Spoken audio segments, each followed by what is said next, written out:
मुख्तार, कुछ खबर है कि तुम कहाँ होते हो?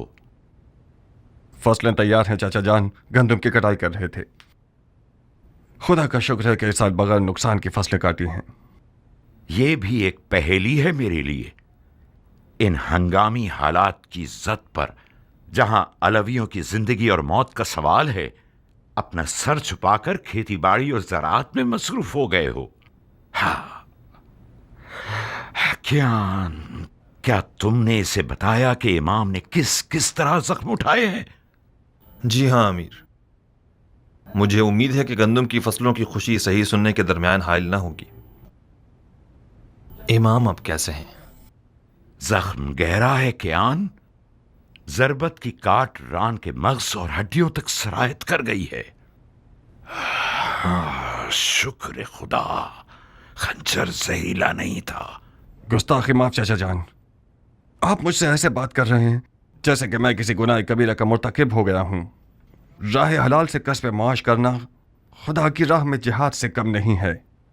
और मैं खुदा का शुक्र है कि जमीन से मुकाबले की इस जंग में खुदा की राह में लड़ने वालों की तरह नुकसान उठाने वाला न था।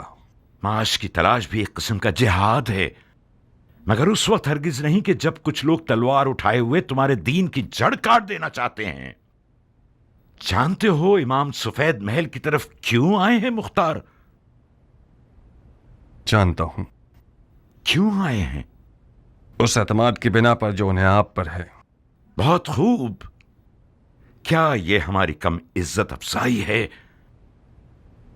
कि मौला ने जो जिस्मानी और रूहानी जख्म उठाए हैं, उसके बावजूद हमें अपने खास लोगों में शुमार करके हम पर भरोसा करते हैं। इस मौजूदा सूरत हाल में हम अहले बैत नबूवत के अजीज हैं। हैफ नहीं है कि इस अपनेपन को जमीन और फसलों की नजर करके जाय कर दें। मुझसे कौन सी मदद हो सकती है? दुश्मन को पीठ मत दिखाओ, मैदान में आओ, जंगी लिबास पहनो, अपनी तलवार के कब्जे को थामो और अपने चचा की कमर को मजबूत करो कि हम दोनों इन शयातीन के शर को नाकाम बना दें। इस वक्त दुश्मन के शर को खत्म करने के लिए ऐसी तलवार होनी चाहिए जो जहालत की गर्दन तोड़े, और मेरे पास ऐसी तलवार नहीं है। यानी तुम फिर जिहाद से भागना चाहते हो, वो भी ऐन उस वक्त जबकि इमामत ने खुल्लम खुल्ला तुम्हारी तरफ मदद के लिए हाथ बढ़ाया है।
मुझे कफन पहना दो, फिर मैदान में चले जाना।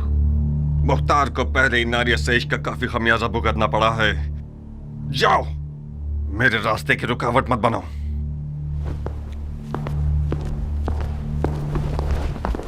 क्या हुआ नारिया? तुम तो कान लगाए हुए खड़ी थी मक्कार। सुन तो लिया, उसने इश्क का खमियाजा उठा लिया है। हाय तुफ है तुम्हारी मैयत पे नारिया। काश मेरा मुर्दा बाप वो ना होता जिस पर रसूल खुदा नाराज थे। गड़े मुर्दे क्यों उखाड़ रही हो नारिया? मुर्दे नहीं उखाड़ रही हूँ जारिया, दिल रो रहा है। मैं समरा इब्ने जुंदब के अलावा किसी की भी बैठी होती तो अपनी नजरों की तेजी से मुख्तार की ज़बान काट देती। अब भी कर सकती हो। नहीं हो सकती जारिया, तुम्हारे चचा जान के वसवसे ज्यादा कारी थे। वो मैदान में उतरना चाहते हैं।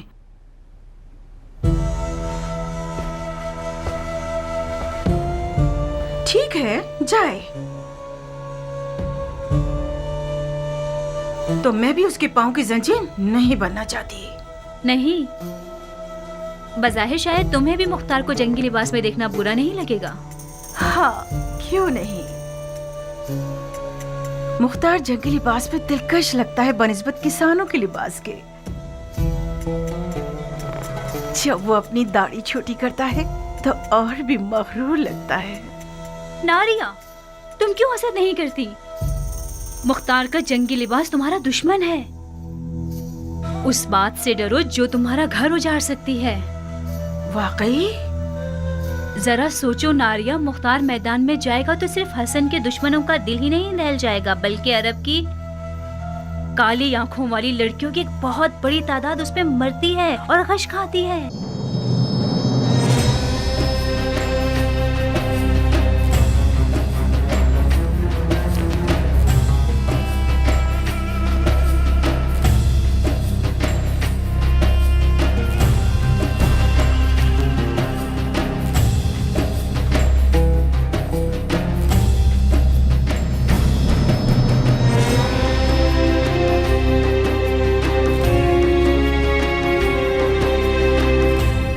ईरानी अफसानों में एक पहलवान है जिसका नाम है रुस्तम, जो अजदहा और बड़े से बड़े देव को मार डालता है। मकसद? तुम रुस्तम की शबीह बन गए हो, जो नामुमकिन जंगों का पहलवान और दुश्वार मैदानों का फातेह है।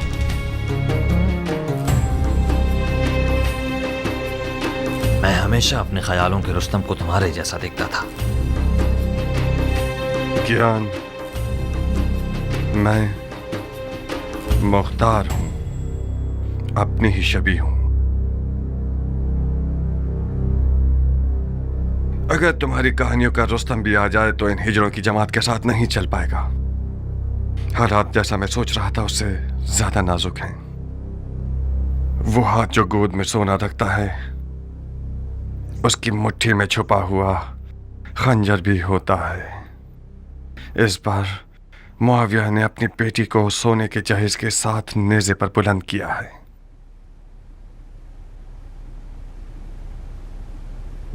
फकत खुदा ही इमाम मुश्तबा को इस मक्कारी के शर से महफूज रख सकता है।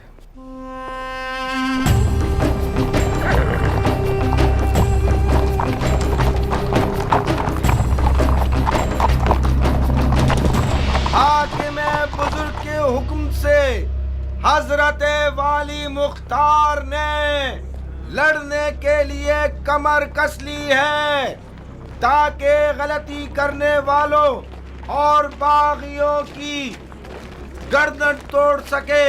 अरब और अजम की लड़ाई मक्कार दुश्मनों की एक चाल है। शिब्र मक्की, तलवार हिंदी और जिन्हें दाऊदी। लश्कर शाम की हैबत के बारे में जितना भी सुना होगा कम है। ऐसे लड़ाकू लोग मैंने आज तक किसी इंसान को उनके जैसे कद्दो कामत का नहीं देखा। कुदरत खुदा की, उनकी गर्दनें गोया गाय की गर्दनें, रान देव की, कमर और बाजू गधे के बाजू, आंखें ऐसी खौफनाक जैसे देव की आंखें। जब मेरी नजर उन जिन्नात पे पड़ी तो फौरन मैंने अपना कलमा पढ़ लिया। मैंने इल्तमास की तो समझ गए मैं इराकी हूँ। आपकी आंखें बुरा दिन न देखें। मुझे उल्टा लटका कर इतना मारा, मत पूछें। हम कैसे मान लें कि तुम इराकी हो? कैसे? मेरे लहजे से। हम इराकियों का ऐन गैन शामियों के ऐन गैन से फर्क रखता है। अमान उनके कूजों से, वो कूजे नहीं काली बुलाए हैं। खुदाया मुसलमान न देखे, काफिर न सुने, बहनों में से कोई हामला तो नहीं? शाम के लश्कर के खौफ ने तुम्हारी अकल को जायल कर दिया है। कूजे का आमला औरत से क्या वास्ता? तो ये कि मैं नहीं चाहता कि मुसलमानों में से किसी बच्चे का कातिल बनूं। अगर कोई हामला औरत की सुन ले कि मैंने शामियों के कूजों में क्या देखा तो डर के मारे उसका बच्चा गिर जाएगा। इन अदाओं से तो तुमने हमारी जान निकाल दी। अब बता भी दो कि तुमने कूजों में क्या देखा। बिच्छू, जंगजू बिच्छू, 1000 बिच्छुओं वाले कूजे ऊंटों पे लाद के लाए हैं और मंजीलीकों के जरिए उन्हें मदान के घरों पे फेंकना चाहते हैं। मैंने अर्ज किया था ना, खुदाया माफ करना, शरई जिम्मेदारी के तौर पर मुसलमानों को इस खतरे से आगाह करना था। खुदाया माफ करना।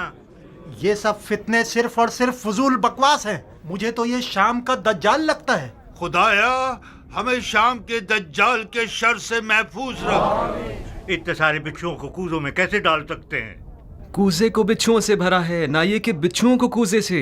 बेशक ये शामी चेलों में से है, इसके हाथ पांव बांध दो। जी अमीर। उतरो साहब। बिच्छू को ऐसे कैसे बहुत शिकार ही करते हैं कि आसान, ना मरे? बिल्कुल पानी पीने की तरह। मैंने उनकी चाल को अपनी आंखों से देखा है। शामी फौजी एक टिड्डे को लकड़ी पे बांध के लाते हैं और उसे बिच्छू के सुराख के करीब ले जाते हैं। बिच्छू खाने के लालच में बाहर आता है और पकड़ा जाता है। लड़ाका बिच्छुओं को शिकार करने वाले शिकारी और शाम के कटे हुए और छिले हुए जंगजू सिपाही मेरी तरह के तो नहीं थे?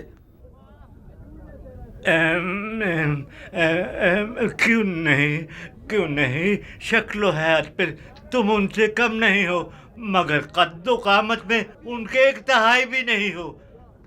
अगर गलती ना करूं तो कहीं देखा है मैंने।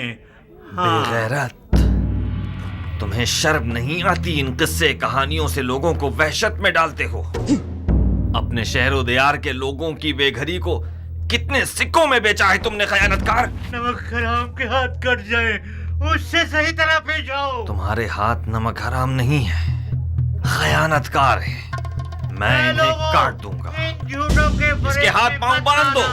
आप लोगों को मारना चाहते हैं। ये लोग आप सबको अपने ऊपर आने वाली बला के सामने ढाल के तौर पर इस्तेमाल करना चाहते हैं। मैं लोगों का सौदा कर रहा हूँ, ये तुम लोग जो एक भी सीधी आंत तुम्हारे पेट में नहीं है, जंग की खबर को क्यों छुपा रहे हो?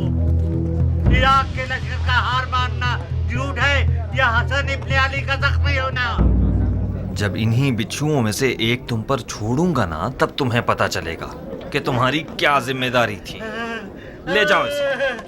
लोगों, इराक के लश्कर में सिर्फ चंद बेजान अंधे, बहरे और बूढ़े बचे हैं जो साबात में मलकुल मौत का इंतजार कर रहे हैं। ए लोगों,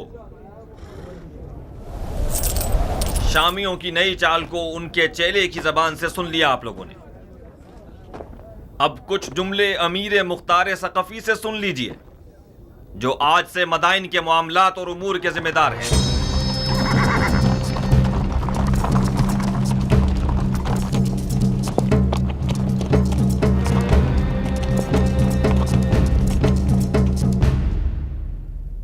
मैं गुमान कर रहा था कि मुआविया इराक के जंगजुओं के दिल और ईमान को खरीदने के लिए ऊंटों पर सोने के कूजे भरेगा, मगर ये लड़ाकू बिच्छू उन्हीं मज़े का खेज चालों में से हैं जो सिफ़ैन में कुरान की सूरत में नेज़ों पर बुलंद किए गए हैं। सच तो ये है कि इराक अरब हमेशा से शामियों का बहुत ताकतवर हरीफ और मध्य मुकाबिल रहा है और है। शाम के बहादुर अगर जंग लड़ने वाले मर्द होते तो इन बिच्छुओं का सहारा न लेते। इन लोगों की तमाम तर उम्मीदें आप लोगों की जहालत पे टिकी हुई हैं। लश्कर इराक के सोना पसंद लोग मैदान जंग में दाखिल होने से पहले ही मुआविया के सोने पर बिक चुके हैं।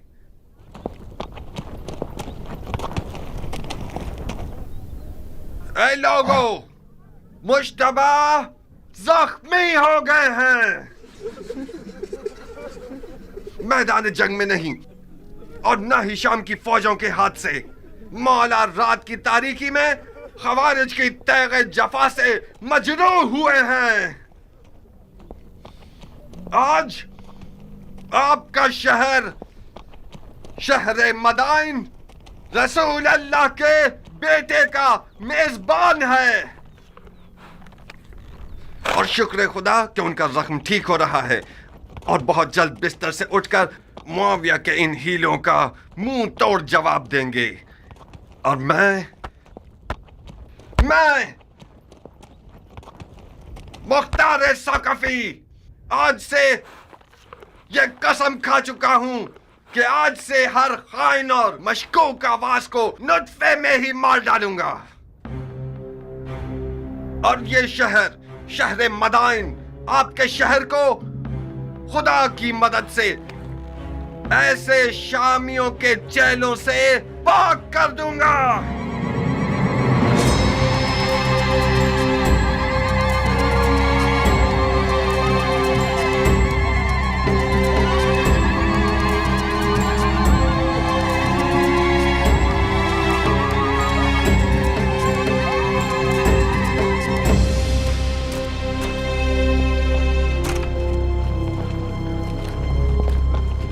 किस गुनाह में मारा गया?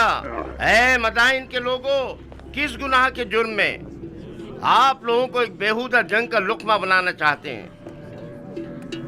आज आप लोग उस शख्स के मेहमान हैं जिसकी खातिर आप लोगों का खून बहाए जाने की कोई दलील नहीं है या नामूस की बेहुरमती हो। कहीं देर ना हो जाए और शामी आप लोगों पर मिंजनीकों से और रोमी तोपों से हमला करके आपके घरों को जला दें। हसन इब्ने अली के पास क्या जवाज है कि वो आपके शहर की तरफ आए जबकि उसे पता है कि वो जंग हार चुका है। मैं उन मुजाहिदों के मजमे से आ रहा हूं जो अपने शहीद भाई जरा इब्ने सनान के अज़ादार हैं। वो शहीद जिसने सिर्फ कसद कुर्बत की नीयत से अबू तुराब के बेटे को जख्मी किया और खुद शहादत पर फाइज हो गया।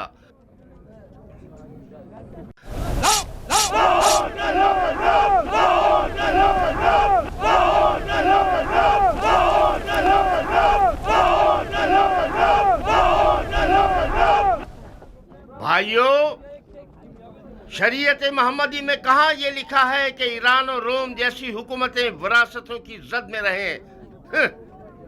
मुआविया अपने कबूतरबाज और बंदर से खेलने वाले बेटे के लिए हाथ पांव मार रहा है और अली के बेटे रसूल की रिश्तेदारी का गलत फायदा उठा रहे हैं। खूब बोलना आ गया है तुम्हें आरज़म। खाली मैदान में रिजस पढ़ना कोई बड़ी बात नहीं है। तुम खारजियों पे लानत हो कि अरब के लिए बायसे जंगवार हो। तुम लोग जो आज माविया को काफिर समझते हो, कल सिफ्तैन में उनके मुसलमान होने पर क्यों गवाही दे रहे थे और क्यों उसके हाथों पे बैठ कर ली? सुन रहे हो भाइयों, हम पर तोहमत लगा रहे हैं कि हम दीन से खारिज हो गए हैं, जबकि शरीयत मोहम्मदी पर वफादार तरीन उम्मत हम हैं। हमारा कल और आज का नारा एक ही है, न मुआविया, न अली और न उनके बेटे। जब तक ये लोग हुक्मरान रहेंगे, भाई भाई की जंग बपा रहेगी और मुसलमानों के जिस्म के टुकड़े खाक पर गिरे होंगे और मुस्लिमीन के दरमियान फितना रहेगा। खुदा की कसम, जब तक ये सारे फितने बाकी हैं, जिहाद से बढ़कर कोई फजीलत नहीं।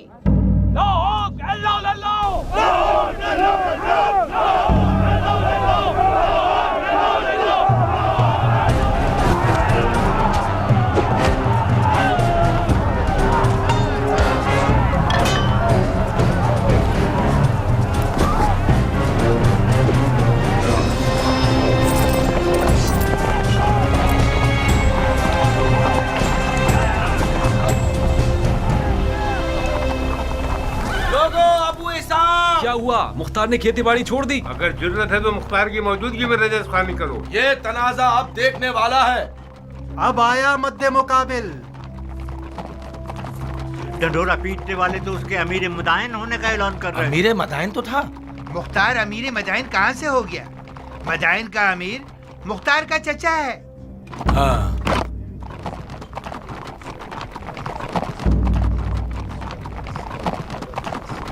अजीब बात है कि चमगादड़ दिन के उजाले में मैदान में निकल आए। जहां तक मैं जानता हूं चमगादड़ रोशनी से डरता है और रात की तारीकी में शिकार के पीछे भागता है। तुम तो गैर जानिबदार थे और इस भाई भाई की जंग के खिलाफ थे अबू इसहाक। इसका मतलब है तुम्हें भी फरेफ्ता कर लिया है उन लोगों ने। तुमने किस लालच में अपने दीन को दुनिया के बदले बेच दिया मुख्तार? बादशाही इराक के बदले? कैसे? जानते हो क्यों मैं बकौल तुम्हारे इस भाई भाई की जंग में किसी की हिमायत नहीं कर रहा था? इसकी दलील इस अदालत पर गुस्सा है जो तुम जैसे हैवानों को भौंकने और पंजा मारने का मौका देती है, और तुम लोग अवाम के दरमियान अपने जाहिलाना अफकार को चिल्ला चिल्ला कर फैलाते हो। खवारिज मेरी नजर में काफिर हर्बी हैं जिनका खून बहाना हलाल है, चाहे वो तलवार खींचे या न खींचे। फकत इस बार तुम लोगों के खून से गुजर रहा हूं। हुक्म काज़मीन अल-गैज़ व आफीन अनिन नास की इताअत करते हो। अब तुम लोग दफा हो जाओ और मेरी नजरों से दूर हो जाओ। एक और बार तुम लोगों को मैंने देख लिया, तुम्हारी माँ को तुम्हारे गम में रुला दूंगा। जाओ और इस पैगाम को अपने खबीस दोस्तों तक पहुंचा दो।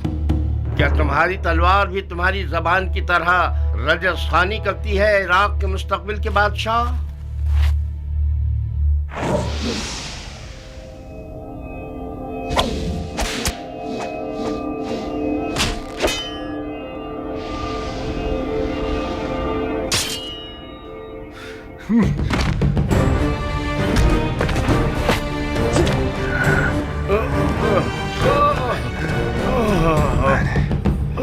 आज तक अपनी तलवार से कुत्ते को नहीं मारा। ज्ञान, इस शैतान की फौज को कोई मौका मत देना।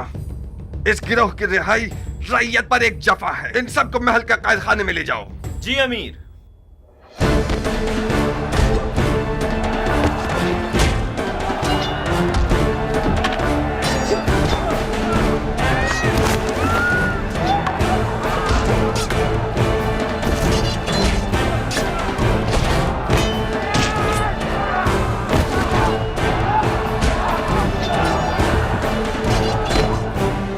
और तुम लोग अच्छी तरह से कान खोलकर सुन लो। आज के बाद कोई भी तलवार या लकड़ी या छुरा वगैरह लेकर शहर में शोर और बलवा बर्पा करेगा, वो मेरा दुश्मन है, मुजरिम है, चाहे वो अरब हो या ईरानी, उमवी हो या अलवी। आज के बाद मदाइन में अमन और अमान का जिम्मेदार मुख्तार है और कोई नहीं। चोर चोर चोर।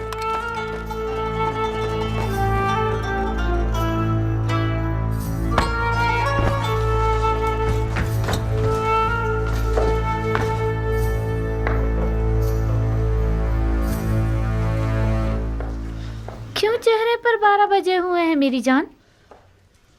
हुआ क्या है? मुख्तार मैदान में उतर आया है, तुमने नहीं सुना क्या? क्यों नहीं? मदाइन में आग लग गई और मुख्तार ने पानी की तरह उसको बुझा दिया। क्या नक्शा खींचा है उसने? किसी को भी मुंह खोलने की जरूरत नहीं है। उसे घर में रोकने में नाकाम हो गई ना? मैं नहीं कर सकी हनाना, वो जाल में नहीं फंसा। और तो और नारिया का इश्क भी उसे रोक नहीं सका। उसने अपने कान हर वसवसे के लिए बंद कर लिए हैं। तुम क्यों अपने आप को परेशान कर रही हो? अगर मुख्तार मैदान में उतर आए तो क्या उसने उमर के हाथ बांध दिए हैं? जब उमर इराक का बादशाह बनना चाहता है तो फिर तो उसे मुख्तार की रुकावटें हटानी पड़ेंगी। क्या वो ऐसा कर सकता है हनाना? अगर तुम चाहो तो कर सकता है। अब उसने कौन सा ख्वाब देखा हुआ है? अच्छा ही देखा है बेटा। उमर और मुख्तार बचपन से ही दोस्त हैं। मामले को मिलकर हल कर लेंगे। इधर आओ। अगर तुम सुनोगी तो तुम्हारे होश उड़ जाएंगे कि उसने तुम्हारे लिए कौन सी चाल सोच रखी है। इन रगने वाले मजूसियों को कत्ल कर दो।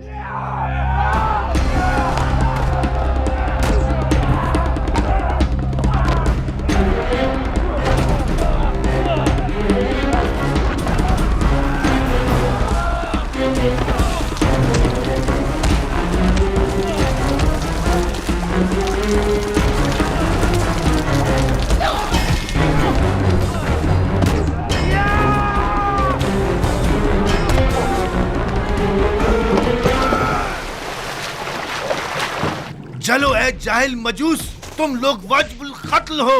तड़पो और तड़पो। हक किसके साथ है? हाँ, मुआविया या अली? ऐसे नसर परस्त अरब, वो सिर्फ या दो जो मुआविया के कुत्तों की खुराक में से लेकर आए हो। हक उसके साथ है जिसके पास सोना है या खुदा की ताकत।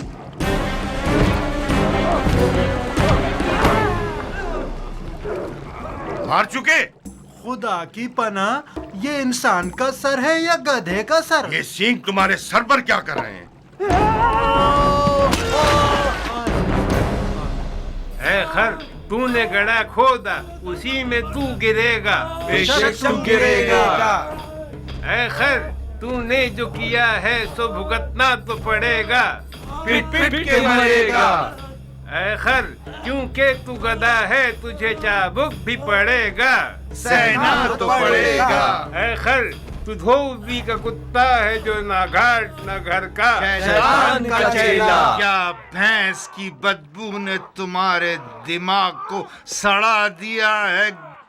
क्या तुम समझते हो कि अली के बेटे के बैतुल माल से कुछ भेड़ों का रेवड़ तुम्हें मिल जाएगा? मेरे खिलाफ भेड़िए जमा कर रहे हो सारे जहां में फिर के। हाँ, आओ आगे बढ़ो ताकि तुम्हारे इस नामुकम्मल मगज को कुत्तों की खुराक बना दूं। क्या तुम्हारा बवासीर दोबारा निकल आया है या कीड़ा काट काट कर तंग कर रहा है? अपनी किस बीमारी की तकलीफ पर उछल रहे हो मोटे सांड? तुम्हें इससे क्या कि मैं भेड़िए जमा कर रहा हूँ? किस हक की बिना पर मेरे घर में मुझ पर हुक्म चला रहे हो मनहूस? मारू क्या? गधे के बच्चे, अकल के अंधे, शाम का लश्कर मदाइन के दरवाजे के बाहर खेमे लगाकर बैठा हुआ है। अगर माविया को मदाइन में अली के बेटे के हामियों का पता चल जाए, वो हमारे बड़े और छोटे पर रहम नहीं करेगा। टिड्डा खाने वाले अरब, तुम्हारा दिल मदाइन और मदाइन वालों के लिए फिक्रमंद नहीं, बल्कि सबको पता है कि खजरमी अरब मुआविया के चेले हैं। तुम लोग डर रहे हो कि कहीं मुआविया तुम्हारी रोटी रिश्वत न बंद कर दे। अहमद गंजे, मुआविया इतना सखी है कि अगर गधे को भी अस्तबल में बांधता है तो उसकी आगे अशरफियां डाल देता है। तुम जो अली के बेटे की मोहब्बत का चर्चा करते हो, वो तुम्हें कौन से फूलों का हार बना देगा, गधे कहीं के। अली के बेटे की अदालत के लिए यही बस है कि वो अरब और अजम को एक निगाह से देखते हैं। हम उनकी सदा पर जान देने को तैयार हैं। बखुदा यही वजह काफी है कि हम अली के बेटे के खून के प्यासे हैं। तुम लोग बहुत बड़े बेवकूफ हो। इस आरज़ू को तुम लोग कब्र में ले जाओगे कि अरब और अजम एक हों। मुआविया के गधे, मारो।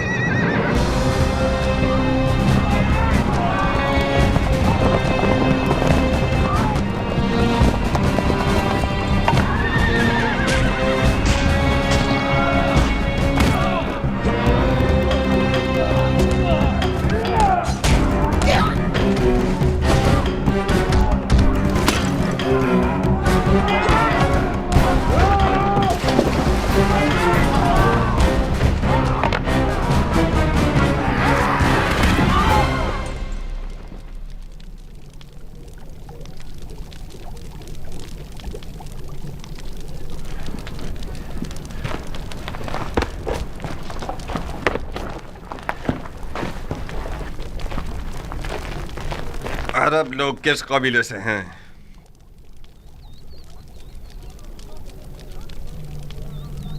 तुम्हारी जबानें किसी जानवर का लुक्मा बन गई हैं? मैं तुम सबकी जबानों को काट दूंगा ताकि सारी जिंदगी अपना तारुफ न करवा सको। तुम हमें सूली पर चढ़ाना चाहते हो तो चढ़ा दो। हमारी कौम कबीले से तुम्हारा क्या वास्ता? तुम्हें सूली नहीं चाहिए, बुढ़े कोड़े चाहिए तुम्हें। फितनागर, शर और शरारत तुम्हारी निगाहों में कीड़े की तरह रींग रहा है। सरकार, ये लोग हजरमी अरबों में से हैं।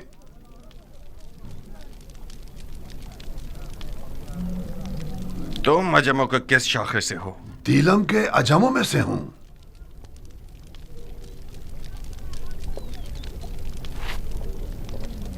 खजरमी अरब और दिलमी अजम का तनाज़ा, इसका मतलब है जंग, उमवी और अलवी की जंग।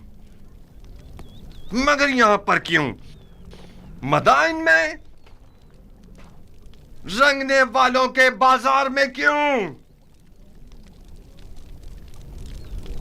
शहर के अंदर तनाज़े का मतलब फितना अंगेजी, यानी जंग, कानून और अमन के खिलाफ जंग, अमीर से जंग। आज इस शहर का अमीर मैं हूं। लड़ने के लिए मर जाता हूं मैं।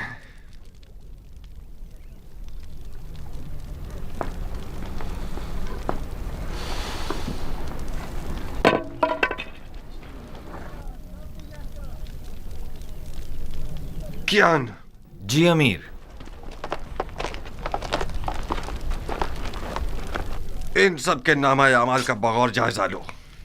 जिसने भी कोई ज़र्ब लगाई है या खाई है वो मुजरिम है। जनाब आली, आप पूछेंगे नहीं ये शोर शराबा और लड़ाई किस बात पर है? ये सब काजी का काम है, ना कि अमीर का काम। दिमाग ठिकाने आया? यही थी वो अदालत जिसके लिए तुम खुद को टुकड़े टुकड़े करना चाहते थे। अफसोस है मुख्तार, मैं सोच रहा था कि एक अरब मर्द दिलावर मैदान में उतरा है ताकि शिया ख्वार और कमजोर ना हो। क्या तुम्हें यह तवक्को थी कि मैं इस खुद फरोश और मरीज हजरमी शेख के सामने गूंगा रहता? अली के बेटे की हिमायत के जुर्म में मुझ पर कुल्हाड़ी उठाई थी, तो क्या मुझे अपनी गर्दन कटवा लेनी चाहिए थी?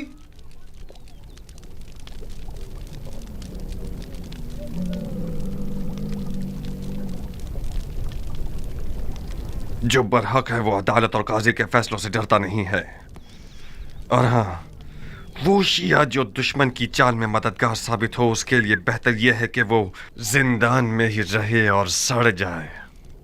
मुख्तार, खालुल मोमिनीन माविया इब्ने अबू सुफियान उस जंग का जीतने वाला बादशाह है जो मोहम्मद की मीरास पर उठाई गई है। तुम और तुम्हारे चचा उसमें रुकावट नहीं बन सकते। तुम सियासत के आदमी हो मुख्तार। अली के बेटे और इराक की हुकूमत के बीच सौदा क्यों नहीं कर लेते?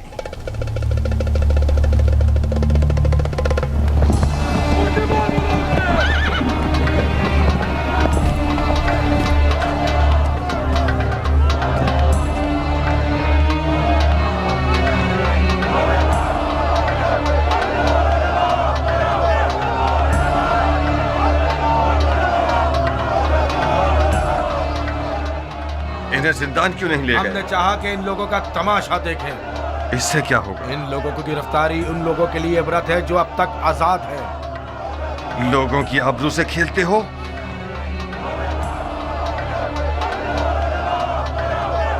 लोगों की नजरों से इन्हें दूर करो। जी अमीर।